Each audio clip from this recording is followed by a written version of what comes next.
Hi, how you doing? Justin here. This is segment 9 of Effective Practice, and today we're talking about things that you can practice without your instrument. Now, we've talked about visualization, which is a very strong, very powerful tool that you can use for practicing away from your instrument, but there are many other things that you can do as well. I'm going to talk about some of those today. I've made a little list of the ones that spring to mind. And the first one is knowing the notes on the guitar neck. Now, when I was at the Guitar Institute studying as a student, I had a long train journey, hour-and-a-half train journey, which is where I was practicing most of these things, right? And one of the things I used to do was I used to draw a picture of the neck, like 6 lines, and then draw the frets on, and then I'd sit down and write all of the names of the notes on it.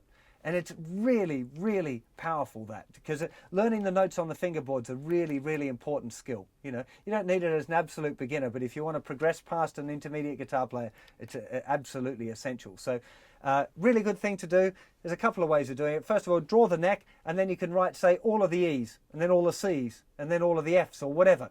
You can use the cycle of fifths if you want, or you can just go through and write whatever random notes you want. Don't forget about the sharps and flats, that's also important. Another good way of doing it is going across the frets. So going, say, at the 3rd fret and starting on the thinner string and writing down, oh, that's a G, next string up there, that's a D, and the next one, that's, oh, that's a funny one. What's that one? Oh, that's a B flat, and that next one, oh, what's that next one? Oh, that's an F. You know, going through and working out kind of this way, naming the notes, rather than trying to, because going this way is pretty easy, right? It's alphabetical. So doing it across that way is a really, really important, really great thing to be working on for your practice. Now, those of you that are into note reading, and there's another thing that I used to do loads of practice on, was naming the notes. You can get any piece of sheet music you like, any bit. This is if you're reading dots, right? So again, this is not something that I recommend for beginner or even intermediate guitar players, but if you want to pursue jazz or classical music, then you absolutely need to be able to read the notes on a stave. So get any piece of sheet music you like, open it up, and start naming the notes. You can name the melodies, you can name the notes in the chord, whatever you like. Remembering, of course, your key signatures are important. Don't just be naming the notes. You've got to try and, as the part of the exercise, remember what the key signature is. And just go through and go, oh, it's a C, oh, it's an F sharp, oh, that's a G, that's a D, D sharp, and just go through and name the notes. It's really, really effective. There's 3 parts to learning to read music. It's knowing the notes on the stave, knowing the notes on the guitar, and then getting it to be a smooth cycle where you get the notes off, go into your head, and then you make the sound come out your guitar. So you can practice that one bit separately. Very, very effective. The other thing I did a whole lot of was tapping out rhythms. Now, I used a book called the Lewis Belson's Modern Reading Text in 4/4 because that was the best available at the time. Since then, some guitar internet guy made a book called Understanding Rhythmic Notation, and it's really good. It's like the Belson book, but better organized and with more exercises in it. It's only available as an ebook. I think you get it from a place, I think it's called JustinGuitar.com. He's a bit of a, but you know.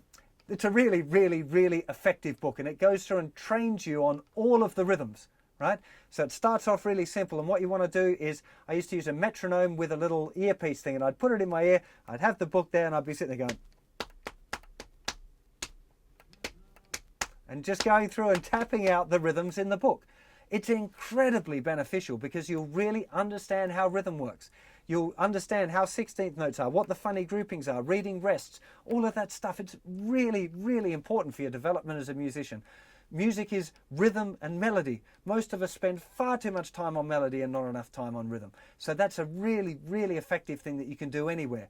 It's slightly annoying for people around you if you're sitting there making, you know, but I'm sure you could do it, figure out how to do it quietly if you're in a place where it would annoy people. Do be considerate of others in that kind of thing. So you've got note reading, you've got rhythm reading, you've got notes on the neck. Some other ones that you might like to try is music theory book. So if you've got a book, either my practical music theory book, I feel like I'm flogging you all my stuff today, either my practical music theory book or any other music theory book that you're into doing, you can work on that when you're away from your instrument, right? So that's also an effective thing you can do. For people with problems with rhythm, learning to tap your foot consistently is a really good idea. Whenever there's music on, making sure that your foot is tapping every time there's music on, except for when you're in the car. Trying to develop that is a really, really effective skill. You might want to try my Time Trainer app, which has got these things like bar breaks where you tap along with the metronome, then the metronome's going to stop and you've got to keep tapping and then make sure that you're in sync when the metronome starts up again. That's the kind of thing that you can do without the guitar as well. To be honest, it's probably more effective with the guitar if you're practicing your strumming or practicing your scales and it stops and coming back in time. But you can definitely do that as well. I have seen beginners before doing strumming patterns on their hand. I never did that, but if you're struggling with strumming patterns, you might want to sit there doing your strumming pattern on your hand and imagining the sound going da da da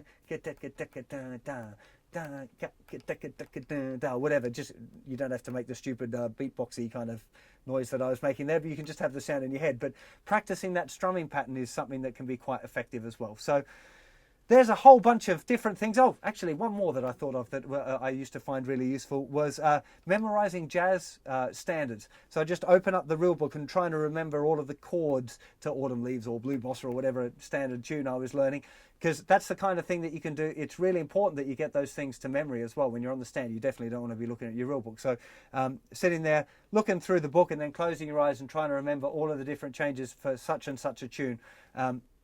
I did a lot of that when I was on those long train journeys, and it was very helpful. So there you go. There's a whole heap of things that will help you get better on your instrument when you don't have it in your hand. Hope that helps. See you for another lesson very soon. Bye-bye.